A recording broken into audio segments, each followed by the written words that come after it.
Sabila, you've got a great story about Sandy money and the building of an entrance to a tunnel that doesn't exist.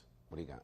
There's currently a tunnel to nowhere sitting in Manhattan that cost $185 million in Sandy aid.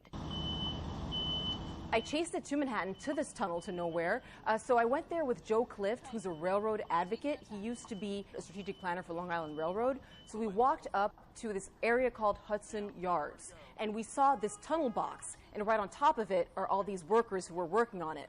And I asked him what was happening here and what was the significance of this project. What's really exciting about this project is that they've proven that you can use Sandy money to work on a tunnel between New York and New Jersey. That's a first. People have said you can't spend Sandy money on a new tunnel. They're doing it now. It's only a block. It's an important block, but they've established a first.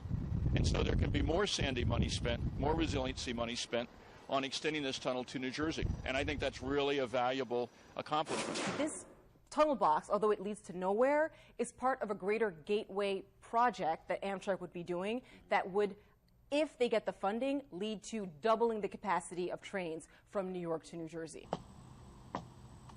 So I chased this to some of the New Jersey Sandy victims who have still not returned home. I spoke to Marty and Gloria Garland. They had this house in Seabright that was destroyed by Sandy. They haven't been able to move back into their home since the storm.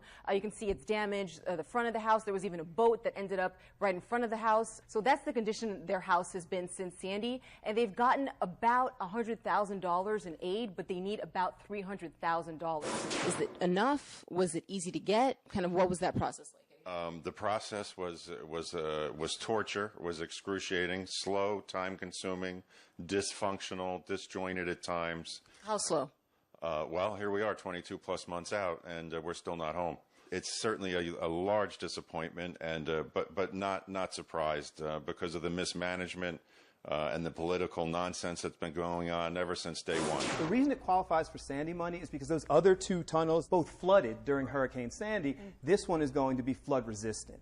So they are building something that ultimately is supposed to benefit all of us. We've complained so much about New Jersey Transit, about Amtrak, about the shutdowns, about the tunnels, about the delays. I mean, finally, there's some progress being made. It may take a few years, but we should be putting more money towards it. It's a really good point, Tamara. I mean, people love to complain about whatever is in front of them. So the fact that this is being built now, forgetting what's going to happen 5 years from now, 2 years from now, that's the complaint. If the tunnel's flooded with a hurricane over the next couple of weeks, they'd complain that they weren't building the tunnel. So you can't make everybody happy all the time. But when you haven't made it back home since Sandy, it kind of hurts.